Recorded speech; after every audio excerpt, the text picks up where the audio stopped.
Hello, my name is Charles Anderson, and today's presentation will be about my personal ethics philosophy. We'll start by talking a little bit about my worldview. So my view was shaped by standard Christian beliefs, at least what I believe to be standard. My family came from Sweden and Iceland during the Great Depression, or slightly before. I've come from a rather large and old family for my age, so I have slightly different views about things than some of my peers. When I say slightly different views, I'll say freely that not every one of these beliefs come from the Bible, but they match what's taught in the Bible.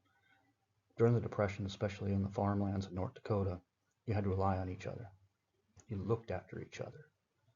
You helped each other to survive. If you knew how to do something your neighbor didn't know how to do, you swapped. You worked together. You were kind to each other, maybe because you had to be, maybe because you should be, but you still were a team of sorts. So yes, not everything I learned came straight out of the Bible, but in my studies, I believe it's matched pretty well. And it does extend beyond simple slogans, like in our textbook, it shouldn't be a bumper sticker. And I believe there's too many people that reduce everything to a quick meme or a bumper sticker. And it takes action and follow through to show people that you actually mean these things you're talking about. And I believe that everybody, all people, whether next to you or down the street or even in another country, we're all connected. We're all connected to nature as well. And things that I do in my daily life may impact somebody else in a negative way. So I need to be careful about what I do so I can try to make everything as positive as possible. It won't always be positive, but that's the concept that I take with me every day. So a little bit about my personal life and what I feel my mission is. So I feel you need to set goals that align with your personal values. And why do I say that? Well, if you don't set goals, you're going to become stagnant. And if we're stagnant, we're not improving, and we're not doing anything, then why are we even here? This was not the plan for us, to sit here as a lump on the couch. So again, going back to what I was saying before about growing up, being taught that we were all in this together and we were here to help each other, and then, being the son of immigrants, I set a goal that I wanted to join the Army. And I wanted to have a successful career, and I did. I retired about 4 years ago now as a tank commander. Uh, I accomplished nearly everything I wanted to. Not quite, but I had lofty goals. And then, going back to being kind to people and helping others, I started a nonprofit. It's called Angels Wings Transport, and we use small aircraft to transport animals out of kill shelters into places that they're more likely to be adopted. We also have a veterans component as well, where we give morale flights to soldiers that have been recommended by their chain of command, or veterans that might be a little lost. We introduce them to aviation. I have some good personal reasons for that, but that's for a different presentation. And then going back to, again, constant improvement. If I'm not improving myself, how can I help anyone? How can I better my position? And I'm doing a disservice to my time here on this planet. So I ride motorcycles, I scuba dive, I speak German, I'm a drummer, jazz fusion drummer, fly airplanes. It doesn't have to be education like what we learn here in college. It just needs to be something that always gets you moving forward. Otherwise, again, we're disrespecting this gift that we were given. So how do I use ethics and show my values in my personal life? Well, like I said before, I was raised on kindness. There are people out there that it's a struggle just to make it through the day. I've been there. So being kind having empathy towards somebody and their struggles can go a long way to helping them improve their station and their position in life.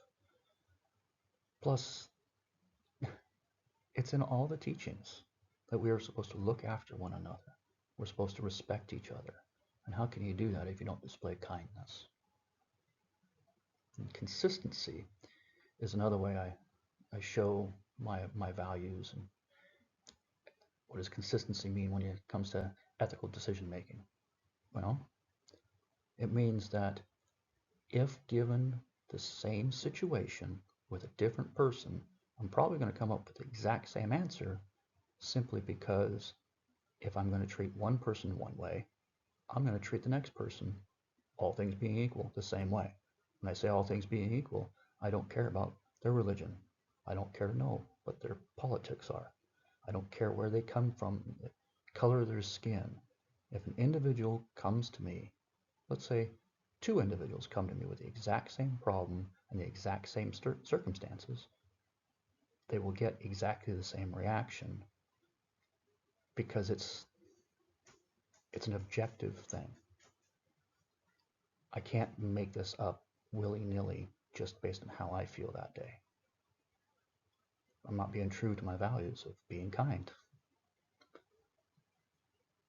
and displaying integrity. Integrity is doing what's right even when no one is watching. Why is that important? Well, because the majority of things that people do is when people aren't watching. And it's hard to be a good person and to have a moral compass if you only do good things when you're going to get in trouble if you don't. So these are some of the things that I try to live up to. Now, in my professional life, you have to perform to the best of your ability. Otherwise, you're disrespecting God's plan for you because everything we do is a reflection on Him, right?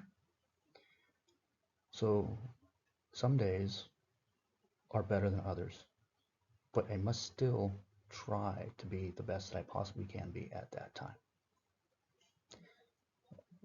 I have some influence in the job I have. I'm a regional manager. And what I can do is I can set the standards, and then I can hold my people to those standards. I can also help develop the culture of the organization. While I'm not with my people every single day because I am a regional manager, I've got people in 13 different states, I can still set the tone. I expect people to be honest, even when they make mistakes. I expect them to be kind to each other, even when they don't necessarily want to. That's called professionalism. I try to hold them to the same standards that I was raised upon. Now it helps that everyone that works for me is an old retired soldier too, so we speak some of the same languages. But by going back to consistent, I can help make it a just place to work, and I can help people feel respected and cared about, even when I have to say things that they may not like to hear. And then I encourage participation, feedback, and involvement, because again, it's all about continuous improvement. If we're not making our product better by developing our positions, by interacting with each other, by helping resolve issues that are causing problems, sometimes personal problems, most of the time, job site issues, pay problems, things like that, then we're, again, disrespecting the reason why we're here. And the Bible says very clearly, one of the things we're here for is to take care of each other, to be kind to each other. So I try to, I won't say force that view on my people, but I try to set the example for them to follow. It's been working pretty well, and I don't know if that has anything to do with me or I've just been lucky, but I will take it. And when making a decision that requires some sort of ethical application, uh, I have a very simple process. This is for strategic type decisions. One is personal reflection. Take some time and try to empathize with the employee if it's employee related, if it's a policy related. Try to look at how these decisions could impact other people, both positively and negatively, and then try to figure out how I would feel if somebody else were telling me to do a certain thing, or that we're changing some sort of rule or something that would impact my day-to-day work life. That usually works out pretty well. Sometimes what I'm okay with isn't exactly okay with everybody else, but I'm trying. I also fall back into my Army training too, especially the Army values. That's a big thing when it comes to the Army training.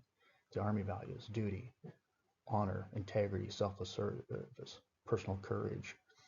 These items align really well with the values that I was raised with, and the things that I've learned in my adult life. So it just reinforces what the Bible has taught.